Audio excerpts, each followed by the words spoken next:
Ahmedabad crime branch દ્વારા બાંગ્લાદેશી અને વિદેશી નાગરિકો ઉપર જે પગલાં લેવામાં આવ્યા, ડિટેન કરવામાં આવ્યા, એમના પુરાવાની ચકાસણી કરવામાં આવી અને જે 800 કરતા વધુ લોકોને જે છે ડિટેન કર્યા હતા, એમાંથી 200થી વધારે જે છે એ બાંગ્લાદેશી કે વિદેશી નાગરિકો તરીકે એમની ઓળખ થઈ.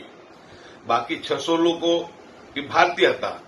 એમને પ્રશંસનીય રીતે એમના પુરાવાની ચકાસણી કરી અને ક્રાઇમ બ્રાન્ચે એમને છોડી મૂક્યા. એને હું આવકારું છું.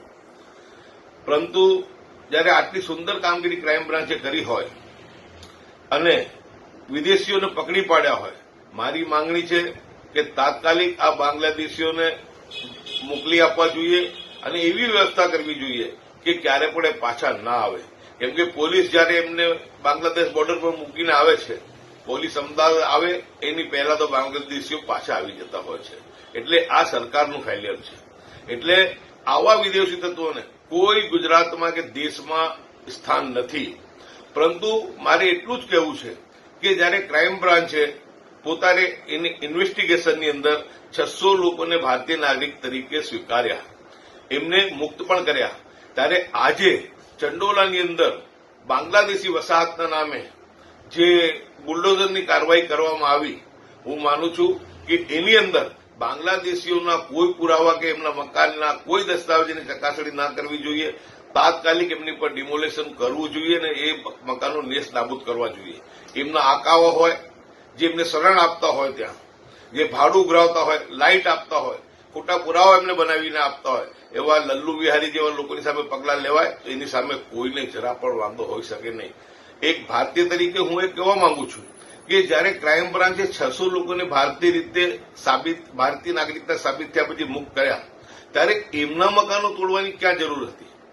એમના મકાનો કોઈપણ રીતે સુપ્રીમ કોર્ટની ગાઈડલાઈન મુજબ, જે અમદાવાદ મ્યુનિસિપલ કોર્પોરેશનની ગાઈડલાઈન છે તે મુજબ 2010ના જેમની પાસે પુરાવા હોય એમને વૈકલ્પિક વ્યવસ્થા આપ્યા પછી જ એમના મકાનો તોડી શકતા હતા હોય છે અને તોડવામાં આવ્યા પણ છે. જ્યારે રિવરફ્રન્ટની અંદર રિવરફ્રન્ટ બનાવવામાં આવ્યું એ સમયે 12,000 કરતા વધુ લોકોને એ નદીની જગ્યા પર એમના મકાનો બનેલા હતા. પરંતુ એમને 12,000 લોકોને વૈકલ્પિક વ્યવસ્થા આપી, ઈડબ્લ્યુએસના મકાનો ફાળવીને એમને અહીંથી સ્થળાંતર કરીને રિવરફ્રન્ટનું ડેવલપમેન્ટ કરવામાં આવ્યું છે. ચંડોલા તળાવનું બ્યુટિફિકેશન થાય, એનું ડેવલપમેન્ટ થાય, એ ગુજરાતી તરીકે હું પણ આવકારું છું.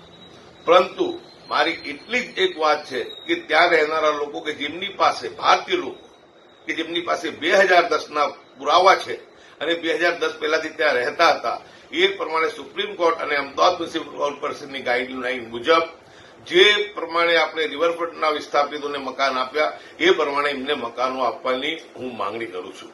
આજે 45 ડિગ્રીની અંદર જે લોકોને આજે વિસ્થાપિત કરવામાં આવ્યા છે, એ લોકો ક્યાં જશે? એમને માથે કોઈ અત્યારે એ આપ છે અને નીચે જમીન છે. આજે આવી ગરમીમાં એ લોકો ક્યાં જશે? એવા સમયે હું માંગણી કરું છું કે તાત્કાલિક એમના માટે રાહત શિબિર સરકારે બનાવવી જોઈએ, એમને ત્યાં રાખવા જોઈએ. ભારતીય નાગરિકોને જે છે તમામ સુવિધા જે છે જરૂરિયાત મુજબની એમને આપવી જોઈએ અને તાત્કાલિક મ્યુનિસિપલ કોર્પોરેશન એની ગાઈડલાઈન મુજબ અને સુપ્રીમ કોર્ટના ઘણા બધા આદેશો અનુસાર માત્ર હું વાત કરું છું ભારતીય નાગરિકોને તાત્કાલિક એમને જે છે ઈડબ્લ્યુએસના મકાનોની અંદર એમને વૈકલ્પિક વ્યવસ્થા આપવી જોઈએ. અને આપના માધ્યમથી હું કહેવા માંગુ છું કે બાંગ્લાદેશીઓને કે વિદેશી નાગરિકોને તાત્કાલિક એવી કડક સજા કરી અને એમને એવી રીતના મૂકી આવો કે પાછા એ ભારત દેશમાં ક્યારે આવવાનું નામ ના લે. કેમ કે આ દેશની અંદર એમનું કોઈ સ્થાન નથી. આપણે જોયું કે અમેરિકાની અંદર પણ જયારે આપણા નાગરિકોને અહીંયા લાવવામાં આવ્યા ત્યારે હાથમાં હથકડી અને પગમાં બેડીઓ હતી.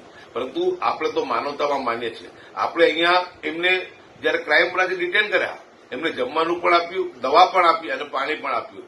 પરંતુ આપણે માનવતામાં માનીએ છીએ. પરંતુ આ બાંગ્લાદેશીઓ સામે હવે માનવતા દેખાડવાનો સમય નથી. તાત્કાલિક આ બાંગ્લાદેશીઓ અને વિદેશી નાગરિકોની ચકાસણી કરી અને એમને ત્યાં જે છે પાછા મૂકી આવવું જોઈએ. અને આપના જ માધ્યમથી હું કહેવા માંગુ છું કે ગુજરાતની અંદર કોઈ પણ બાંગ્લાદેશી કે વિદેશી હોય તાત્કાલિક ગુજરાત છોડી દે. ગુજરાત પોલીસ હવે એમને છોડવાની નથી.